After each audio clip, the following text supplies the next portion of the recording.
Cameroon, Bantou, Africa, Bantou, through the world, Bantou. Salut les amis, welcome on the platform. Quand Samuel Eto'o-Fils parlait de problèmes dans le football camerounais, il n'était pas encore président, il était joueur. Et on a vu qu'il était quelqu'un de mal compris. On l'a même sanctionné une fois parce qu'il demandait les primes pour les joueurs. 15 matchs. Oui, il a subi cela. Parce qu'il défendait ses coéquipiers qui sont aujourd'hui en train d'essayer de le faire tomber. Parce qu'il pensait au groupe, il pensait au bien du football. C'est quelqu'un qui a joué au football à un certain niveau. C'est-à-dire que si on avait un diplôme à donner aux footballeurs qui ont joué au football à un certain niveau, qui comprennent bien le football, c'est Samuel Eto'o-Fils. Même les détracteurs de Samuel Eto'o-Fils disent qu'il maîtrise le football de haut niveau mieux que quiconque au Cameroun. S'il n'avait pas fait son dernière interview pour dire qu'il a ses diplômes d'entraîneur, on ne devrait pas savoir. Donc, il parle en connaissance de cause. Donc, petit à petit, certains détails vont sortir, les amis. Samuel Eto'o-Fils, à l'époque, à Angui Makachkala, parlait du bien du football, parlait du problème du football, parlait des politiciens qui veulent s'accaparer du football, qui sont là uniquement pour voler, pour spolier le football. Et il dit lui-même que, on disait à chaque fois qu'il dit ça, c'est parce que tu as l'argent. C'est parce que tu as l'argent. Rappelez-vous, même quand il arrive à la FECAFOOT, il commence à vouloir toiletter des trucs. Des gars ont commencé à dire que tout le monde n'a pas l'argent comme toi, il faut laisser les gens. Donc, il faut les laisser dans le vol, dans le pillage. Parce que tu as l'argent, tu nous laisses aussi, on prend pour nous. Voilà, c'est un gâteau. Et dans ce gâteau, il faut partager ça de façon déséquilibrée. Où les joueurs n'ont pas les saying, no, they will not give them anything. Les présidents des clubs gagnent beaucoup d'argent. Les fonctionnaires qui sont autour du football gagnent beaucoup d'argent. C'est ça, nous laisser aussi gagner de l'argent. Mais vous ne pouvez pas être dans un pays, un grand pays comme le Cameroun, un pays de football, où il n'y a pas une politique de sport. Le sport n'a pas une politique au Cameroun, comme la culture. Vous avez vu les artistes qui ont manifesté devant la primature. C'est quand même terrible, mais c'est la réalité du Cameroun, les amis. Les artistes ont manifesté devant la primature. Ah oui. That's Cameroun for you. Donc, on a un directeur général qui ne veut pas payer les droits d'auteur, il bloque ça, Charles Ndongo, pour quelle raison?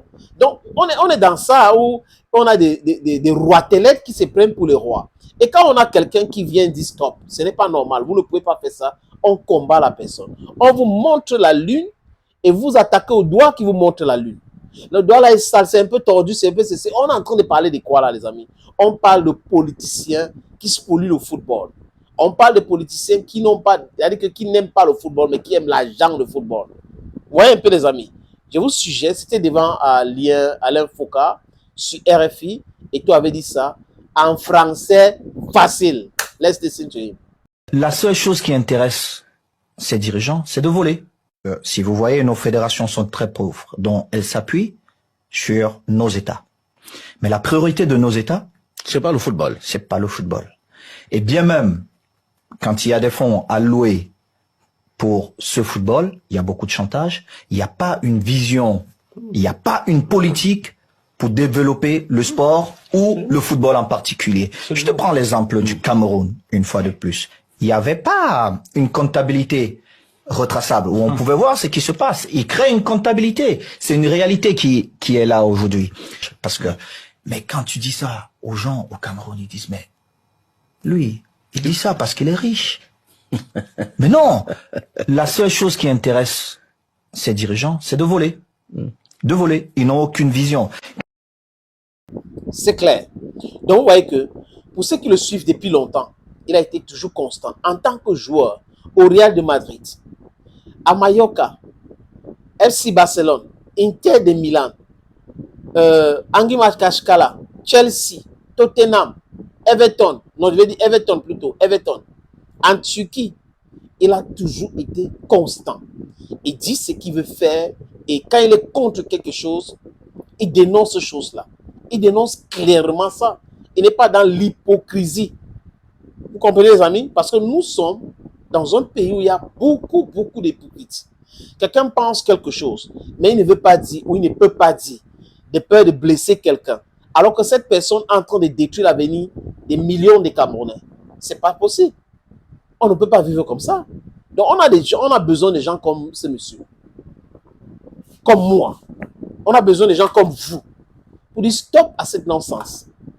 On ne peut pas construire une activité professionnelle dans le mensonge, dans le vol, dans le détournement. It's not possible. Let's be factual. We should be honest with ourselves. It is not possible. We should love what we are doing and do it correctly. Are you getting the point? Doing it correctly. So this guy is supposed to be supported. On a besoin, il a besoin de notre soutien, il a besoin de votre soutien. Parce que ces gens-là, ils sont très dangereux. C'est des gens terriblement dangereux, qui sont prêts à tout pour leur ventre. Mais ça va finir, parce que rien n'est éternel, surtout le faux n'est jamais éternel. C'est éphémère. Thank you, friends. Bye bye for now.